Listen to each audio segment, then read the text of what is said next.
Bonjour à tous, Mehdi pour Zacchaeus Productions. Et aujourd'hui, on va analyser la partie, le match qui nous a opposé en National 3 du jeu d'échecs à l'équipe de Fréjus. Donc je joue pour le club de Sanary-sur-Mer.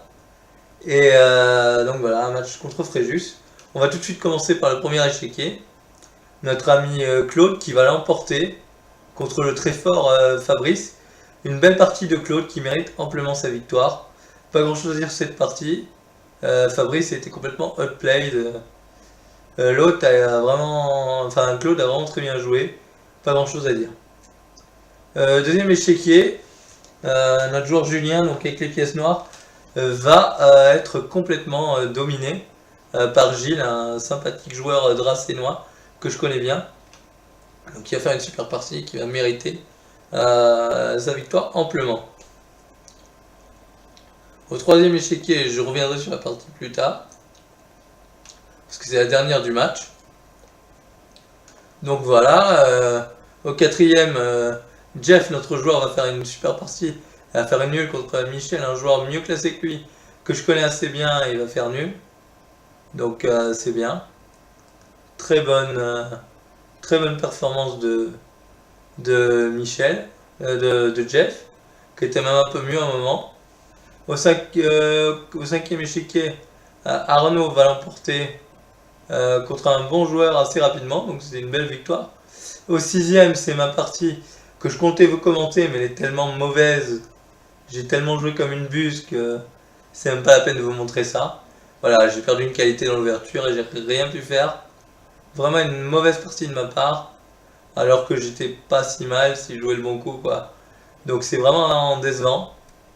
Au septième, Saïd l'a emporté contre un bon joueur également, donc c'est une bonne nouvelle. Un joueur que j'avais déjà battu, qui s'appelle Laurent, qui a voilà, une très bonne partie de Saïd. Au huitième, donc c'est la position qu'on va analyser, je reviendrai tout à l'heure dessus. Donc j'ai quand même parlé de la partie du troisième cycle, la dernière du match. Donc Games qui joue contre Brice, un bon joueur de Fréjus. Et Games va être complètement gagnant, mais va faire une mauvaise transposition dans une finale de tour et va finalement s'incliner, malheureusement pour nous. Donc voilà, on va analyser tout de suite la position de David. Donc je vais revenir au coup d'avant, si je peux. Ouais. Donc voilà, dans cette position, David va malheureusement pour lui gaffer avec tour, tour B3. Roi C5. Bah, c'est un enchaînement de coups, hein, c'est même pas une gaffe. Quoique on n'est pas certain que cette finale perdait finalement. H5, F5. L'ordi dit que c'est égal encore, hein. Donc voilà comment il aurait pu jouer en fait. Non, il pouvait jouer cette ligne apparemment. Cette ligne là, elle fait nul apparemment. D'après l'ordi. H3. Mais l'ordi trouve un coup gagnant ici. Ouais, l'ordi trouve un coup gagnant quand il prend G7, mais c'est introuvable pour libérer le passage des pions et nous faire perdre un temps. C'est un truc absolument introuvable. E6. J'ai même pas le temps de reprendre le cavalier parce que je me prends E7. Roi là. Roi ici. Et après, dame, dame. Cette finale perd. Parce qu'on va se faire enfiler la dame, je suppose. J'ai pas calculé, mais a priori, le pion et le roi sont trop bien placés pour qu'on s'en sorte, c'est une victoire facile. Donc ici, il faut jouer E6, c'est ça. Il faut jouer H1 dame, mais a priori, on voit pas comment, je vois pas comment il peut tenir David ici. C'est vraiment difficile. L'ordi donne cette ligne là, mais j'ai l'impression que ça va pas le faire. Dame H7 pour clouer le pion évidemment. Sinon l'autre fait dame. D5. Faut jouer roi H8. Enfin, je vois pas comment on peut tenir ça. Hein. L'ordi va trouver un plan. Un plan de gain, quoique c'est pas évident. Dame F5 échec. Ici, je suis pas sûr que ça gagne en fait. Je suis en train de me rendre compte que... Voilà, on cloue le pion. Est-ce que D7 marche? Non, roi H7. Simplement qui fait nul. Donc il faut jouer d'après l'ordi roi C8. Mais ça c'est très dur à calculer. Hein. Dame prend D6. Ah mais cette finale doit être nulle. Hein. Je pense que cette finale est nulle. Hein. J'ai du mal à croire que ce soit pas nul. Là. Vraiment. Je pense pas qu'avec le cavalier vous gagnez en fait. Dame G6. Du mal à croire avec le cavalier on gagne en fait. Juste on couvre les échecs. Je pense, Dame H4. Juste on couvre les échecs et ça va quoi. Ouais, là vous faites nul. Hein. Vous faites nul assez facilement. Vous menacez l'échange des dames et il peut rien faire. C'est juste nul ça, donc vous voyez, ça tenait hein, pour David, dommage. Je vais quand même vous donner la ligne cannulée plus facile. C'est H5. H5 c'est un nul plus facile, puisqu'on peut prendre ici. Ici l'ordi donne tour C5, mais du mal à croire que ça suffise. D5. Ah, D5, ouais, c'est pas fait hein, pour la nulle ici. Ici, c'est pas évident. Fallait-il trouver tour C5. Mais je pense que E6, c'est ce qu'on a regardé, que tout le monde a regardé. Et ce qu'il aurait joué. Et après tour E3, ça va largement pour les noirs. Hein. H4, tour C8, tour prend E7. Ok, C6 échec pour gagner la qualité. Mais après roi F7, ok, prend E7, roi prend E7. Cette finale est nulle, sans trop de problème. Je vais vous montrer donc les coups. Tour H8, F4, parce que tour prend H4 est pas un problème, puisqu'on joue G5, et c'est même les noirs qui se retrouvent mieux. Quoi. En laissant tourner l'ordi, vous voyez les noirs, ils préfèrent les noirs l'ordi ici. Ouais, enfin, ils préfèrent les noirs, non, c'est à peu près égal. Mais il dit que les blancs doivent faire attention. Et je suis assez d'accord avec l'analyse de l'ordi. D5, F3, D6, faut F5 pour arrêter le pion. Tour H8, F2, D7. Faut jouer, faut prendre D7. Tour F8 et je vais pas montrer comment on annule ça, je pense que vous le savez. Vous vous placez dans le coin de case, la couleur opposée au fou, et vous faites nul facilement.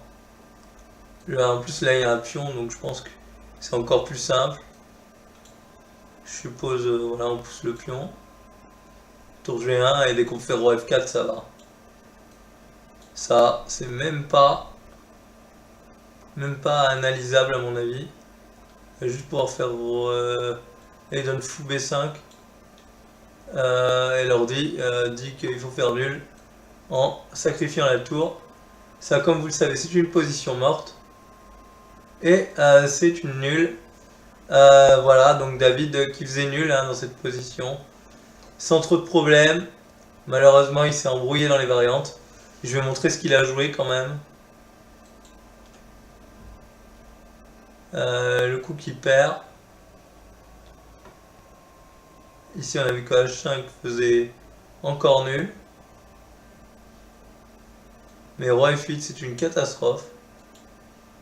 Puisque après roi D7, on peut absolument rien faire. L'ordi donne faux 4, mais ok, c'est complètement ciao, comme on dit. Parce que là, vous arrêtez plus les pions. Hein. Je vais pas analyser ça plus loin. La partie s'est passée comment? Je ne sais plus ce qu'il a fait l'autre. Ah oui, l'autre, il a fait ici. Ici, il a joué F5, l'autre. F5, c'est le bon coup. Parce qu'à la différence de tout à l'heure, maintenant, la course, on la perd. Parce qu'on est sur échec. Perdez un temps, en fait. Perdez un temps, parce qu'il joue qui prend aussi sur échec. Et on peut évidemment pas échanger, parce que le pion va beaucoup trop vite. Roi E8, mais là, on pousse le pion D, je suppose. Les deux sont gagnants. Juste on pousse le pion D et on va mater le roi avec les pions en fait. Je monte parce que c'est assez joli. De toute façon on fait dame un coup assez tôt. On mate pas le roi. Mais ok. Ok, limite. Je peux gagner mais ça, juste ça suffit. Pour ramasser le pion H3. Dans la diagonale ici. Ok. Donc voilà. David s'est fait piéger. Malheureusement pour nous. Dans cette finale. Ici, il fallait jouer. Ok, il jouera F8. Et ici, F5. Coup qui tue, il a pris en F5. Je vais quand même montrer la finale, c'était intéressant. Est-ce qu'elle tenait? On va voir avec l'ordi. Mais je crois pas, en fait.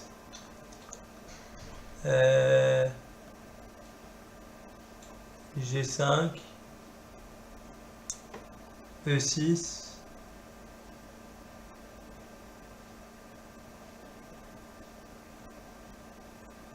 Non, je suis pas sûr qu'il ait joué. Je sais pas ce qu'il a joué ici. Je me souviens plus, mais... En gros, je vais montrer la finale. Ce qui est... Je vais rentrer une nouvelle position. Vous montrer la finale et que je me demande si elle tenait pas en fait. Donc je vais juste rentrer la position qu'on pensait à un moment que ça tiendrait. Le roi est ici. Vous avez un roi blanc aux fraises ici. Et une dame blanche ici. Et c'est très haut noir. Ici, que dit l'ordi? Non, l'ordi dit que ça gagne. Pour les blancs. F3 et dame D2. Et les pions passent plus. Donc vous voyez, ça ne tenait pas malheureusement pour David. Donc voilà, malheureusement pour nous, cette défaite nous coûtera le match 4 points à 3. 2 matchs à suivre à domicile pour nous contre l'équipe de Cagnes-sur-Mer, mais surtout le match le 2 décembre, mais surtout le 16 décembre contre Monaco 2 où il faudra absolument l'emporter. Donc voilà, merci d'avoir suivi cette vidéo et à très bientôt pour une prochaine vidéo.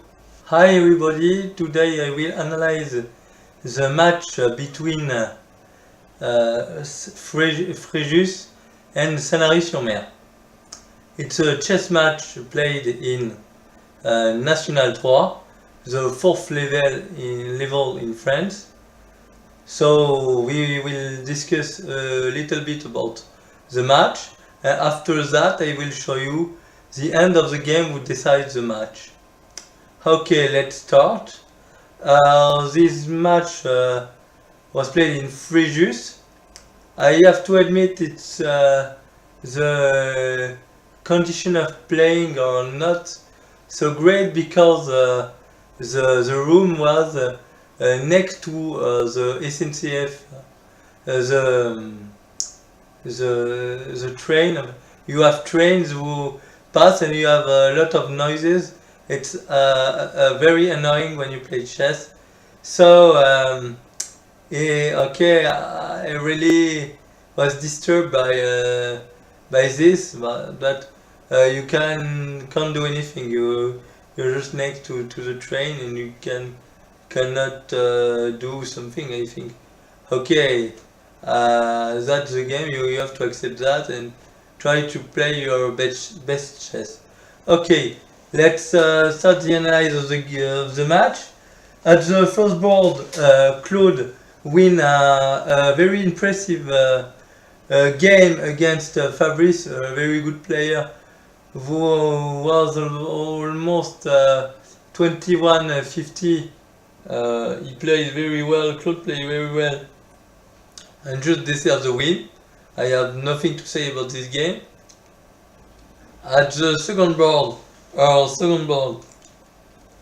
Julien was completely outplayed by Gilles, a player I know very well from Draguignan, a city in the north of Var. I don't know if you know Var, but that's where I live. In fact, okay. The third board was a critical game also. I will analyze later. At the fourth board, Jeff, our player with black pieces, will put some pressure on Michel, a good player.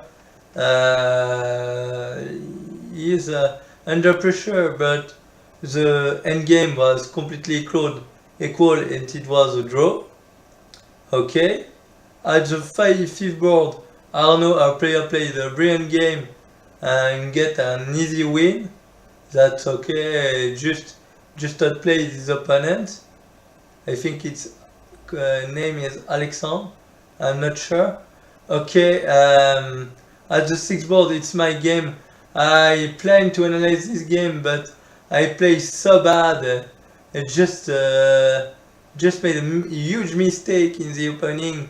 I give up an exchange and a pawn and it's completely lost. Okay, I lost without playing chess. That's very disappointed, but you have to accept that. Okay. At the seventh board, Said win a convincing game against a player called Laurent, who I think Said was much better than him. That's okay. The win is normal. We will analyze the game of the 8 ball, the final position later. I will talk a little bit about the third board, who was the last party of the match.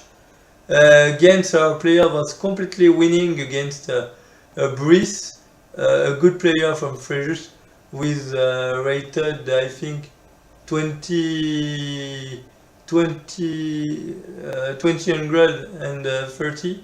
That's a good player. And games were completely winning, but he made a bad judgment. He go in a rook ending or was in fact completely lost. Instead of that, he can win with keeping the queens on the board because the king of Brice was very exposed, and I think it will be an easy win. But disappointed. But okay, you lost the game. That's life. You cannot do anything about that. And we will analyze the party, the game at the final board, at the 8th board. Who will I think decide the match. This game is between our player David with black pieces against white pieces was Damien, a good player from Fréjus, with rated 1800. Sorry, David was almost 1700, but David played well, and in this position he can draw by two good way to draw. Okay, I think maybe the most easier was this. Okay, now you cannot take f4 because of rook e7 and you lose the e6 pawn, and it's a bit difficult. Okay, but if you play g5 to push your majority, it will be an easy draw, because now you can take an f4. If you go knight e6, that's the best move according to the Stockfish. but after that I think it's a draw. Yes, you just take this, king f6, rook f4 check, rook g6, g4, king takes h6. I think you can go g3. Okay, rook f7 was draw, apparently. Okay, I think it's just easy. Wait, yes, you just the rook is a bit misplaced here. King g5, g3, rook g6 check, king f7, king h5, rook b3, 2f6 check. But now you are in front of the pawn. I think you can go king is okay, just a draw. I really think it's a draw because I suppose you can go g2. Yes, and 2 e3. I suppose you will draw this very easy. Yes. Okay, just I show you a draw. I see. I don't calculate very much, but looks like an easy draw. Okay, instead of that, David can also play h5, but looks like more difficult to draw, to be honest, because f5, ef5, e6, rook e3, e7, bishop f7. No, I think it's also an easy draw here. According to the computer, okay, it will be a draw. You have to attack this pawn. He's forced to defend.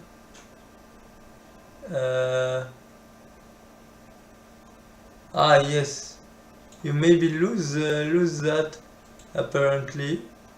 Okay, you lose this. That's a bit a problem. I don't see why you lose, but you lose. Okay, I saw h4 also, who looks like a draw. Yes, in fact, when I made the analysis in French, I mentioned this variation with an easy draw. In fact, no, bishop f7 is not the same because you're not holding the pawn. Can you try d5 here? No, d5 is look like a loss, a losing try. Not a losing try. I think it's a draw, but the most logical move. Let's see the variation. h3, I suppose, yes, king c6 to pass the pawn. h2,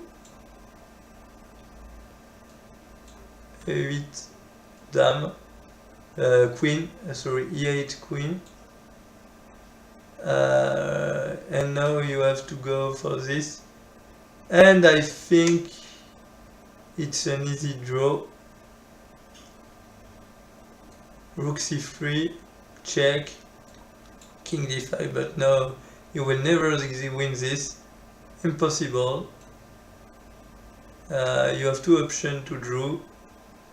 I think this was the most easy.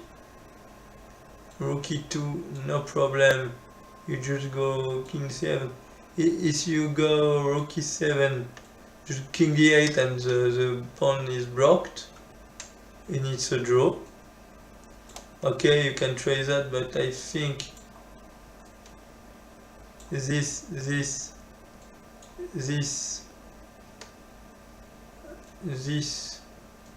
you cannot take the rook because of f1 queen. You have to give a check. Okay, you're forced to draw here. I think the computer say you just take take, and it's a draw. Okay, just I will show you how David lose this game to conclude. He goes for rook b3, what is a bad idea. In fact, I think, but we find another draw here.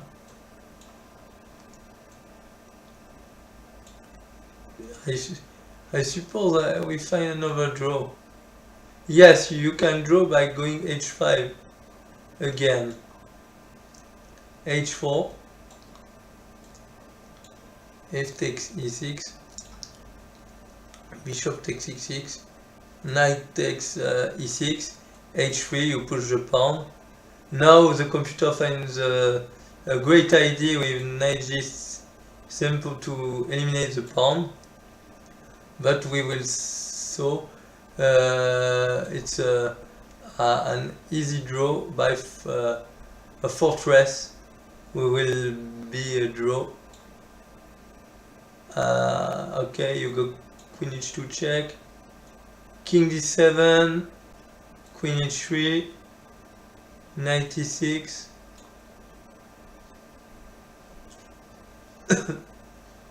and I think, yes, you pin the pawn. You can, it's illegal move to push the pawn. Now d5 looks logical. King h8. I don't understand this move, but looks like a draw. I think it's need to have a square for a fork. I'm not sure, but no, it's a draw in fact. Yes, you go here. King c8 is the best try. Queen f6, and no e8 queen, but this is a fortress. You cannot win with the knight, in fact. Now, okay, queen e5, you just afraid to trade the queens, and it's a draw. Okay, instead of that, David played this,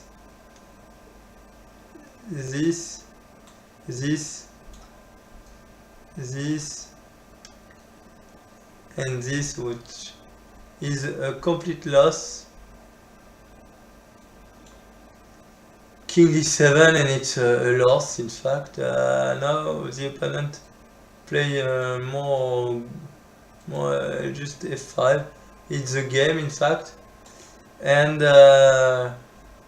after that I think he goes g5, e6, bishop takes.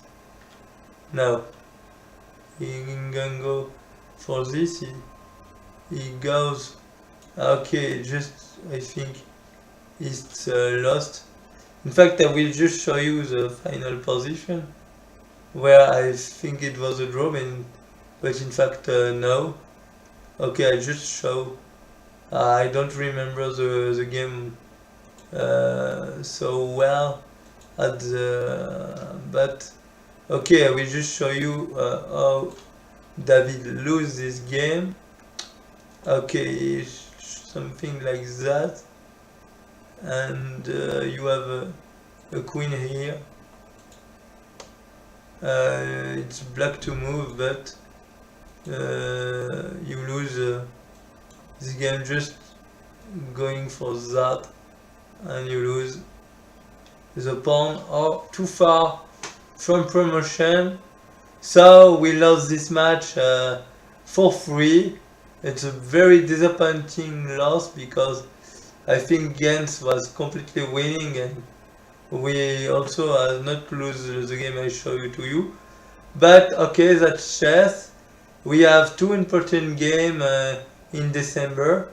We will play the team of Cagnes-sur-Mer the 2 of December. But the match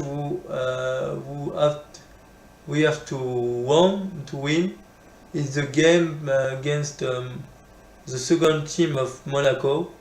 If we win this game, we will be approximately safe because the second team of here was not good. We think it's an easy win for us if we are complete. So in fact, in this match, we are missing one of our best player, the coach Henk, who was playing the over 50 years World Championship in Bled in Slovenia. That's a beautiful city. He said to me it's a very beautiful city. I invite you to go, if not for chess, for holiday. It looks very pretty city. So maybe I will try if there is a world championship of player rated under 2000. I think I will try to go here, but okay, I don't know. Okay, so this is the end of this video. Thanks for watching. Don't forget to leave a like, to subscribe to the channel of Zacchaeus. That's a pleasure for me to do this video, and I see you guys later.